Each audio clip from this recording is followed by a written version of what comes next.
Update 43.1 released today, and as usual, we're going to look at all the new changes. The new deed log has currently been disabled. As we can see, Control L, new deed log is not working. And the reason is that they're correcting a crashing issue. There's still problems with the new deed log where people crash when they play the game or complete deeds. But of course, if you hit Shift L, you still have the good old deed log available for your use. But yeah, a lot of people don't like the new deed log, so hopefully whenever they bring back this one, they still keep the old deed log as an option. I don't see why they couldn't do that, but at least for now, new deed log not working because of crashing. Old deed log is available. Just hit Shift L to get your deed log to show. This change is actually quite big. If you're someone who lags during the gameplay, like playing in raids and instances especially, you can now go into your options, search for dynamic, and in advanced graphics you have the dynamic particle rendering.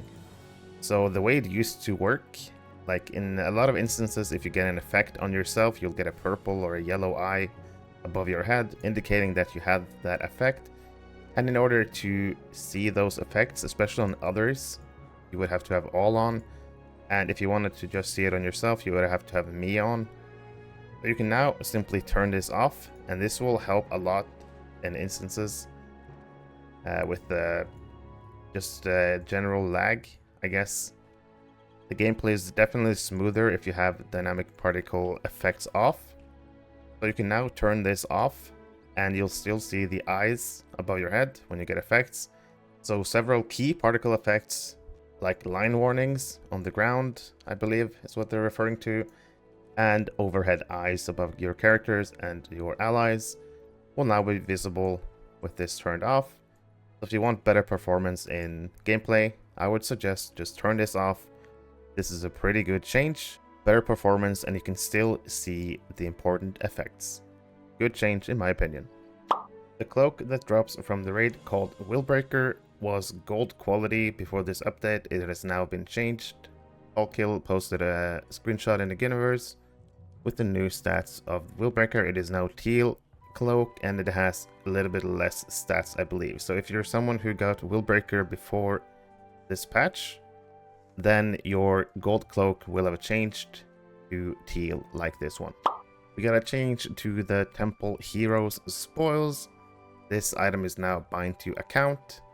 Before this patch, you were able to sell and trade this between players, but this Temple Hero Spoils that you get from this weekly, Great Evils of Umbar and Ikorban. This is where you get the Temple Hero Spoils. This box is now bound to account. Most default frontal attacks made by monsters now have a 120-degree arc rather than a 180-degree arc. So to explain this really simply, 180-degree arc frontal from most monsters used to be 180 degrees, which is from the side of your character and the whole front of the character until the other side. That's the previous frontal arc of most enemies. So most monster attacks now have their degree arc reduced by 30% on each side down to 120, meaning that approximately 30% here and 30% here will be removed as their frontal. So their new frontal should be something like this last line that I'm drawing here, 120 degrees. So if you're standing here, you will not be hit by frontals, or standing here, you will not be hit by frontals. I don't know how wide the arc will be, but 120 in front, no longer 180. So previously you would get hit by standing here. You will no longer get hit by standing here. But of course, if you stand within the 120 arc, you will still get hit. Yeah, most default frontals from monsters have been reduced. No longer 180, but instead 120 arc in front. Champ had a small fix to something that was not intended with the previous patch. If you dual wield with champion, the secondary hit of Fury of Blades was actually nerfed by 5%, and this mistake has now been corrected. The damage is up by 5% on the second hit, back to where it belongs. A minor note to the Lore Master class.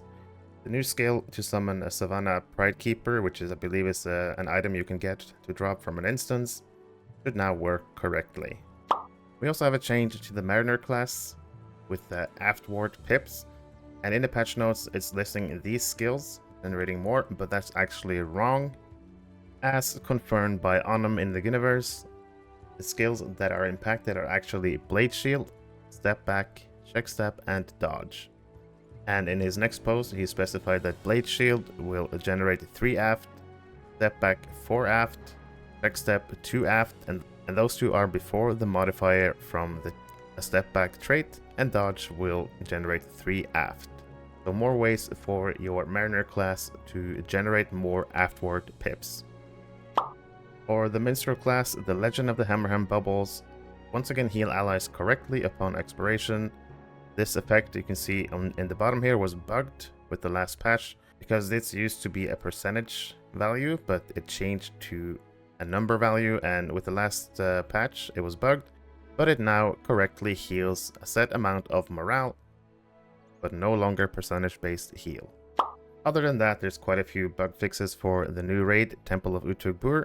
I'm not going to be going through those changes, patch notes in the description if you want to take a look at those, but a lot of fixes for those, and the dates for tier 2 and tier 3 has changed slightly because of all the problems with the transfers, but it seems like transfers are doing fine now. I just transferred all my tunes to Glamdring today, but the new dates are Temple of Utug-bûr tier 2 will open at noon Eastern on March 20th, and tier 3 will open at noon Eastern on March 27th, a week later.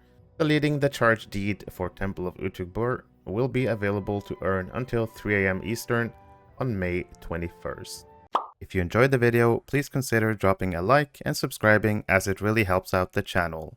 And if you like LOTRO, I would really recommend joining my Discord servers. You can also support me directly through my Ko-fi website.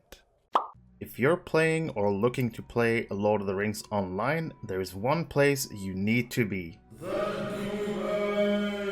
The Ghyniverse is a Discord server created for the community of the players of Lord of the Rings Online. The server is getting close to 7,000 members, and in this server you'll find tons of helpful information. There's monthly giveaways, easy access to patch notes, you can keep up with my YouTube videos, my streams. If you're a streamer, you can ask for the streamer role and you can announce your streams in the other stream channel. There are discussion channels for pretty much everything, every class, monster players. But the best thing about this server is probably the Gearing Resources tab, where you can find anything from trait lines for every class, every build. There are stat goals, where you can find out what stats you should aim for on your characters. Really helpful information about drop rates from instances, as well as screenshot from all the new loot that appears in the game. If you enjoy LOTRO, you should definitely consider joining this server, and hopefully I'll see you in Middle-earth. If you were part of the Ghyniverse already, you might have noticed that another tab appeared at the top, the LFF server. This server is a brand new server that I created, the LFF Ghyniverse. In this server, you can select which servers you want to keep up with, and once you select your server, say you select Arkenstone, you will see the LFF, the kinship advertisement, looking for kinship and trade channels, and there's also voice channels if people want to use those. The LFF channel is basically a looking for fellowship channel where people can post if they need players for the runs, and this way people don't have to be logged into the game to see the chat, they can just instead get a notification on their Discord. There's also a kinship advertisement page where kins can post their kinship advertisement and have people join their kins, and you can also post in the looking for kinship chat if you're looking for a kinship, but make sure to take a look in the kinship advertisement first and look through all the kin to find a suitable kin for you. There's also a trade channel if people want to buy or sell stuff that you can use. Hopefully you'll consider joining this server to bring the community even more together, not just in the game, but also outside of the game.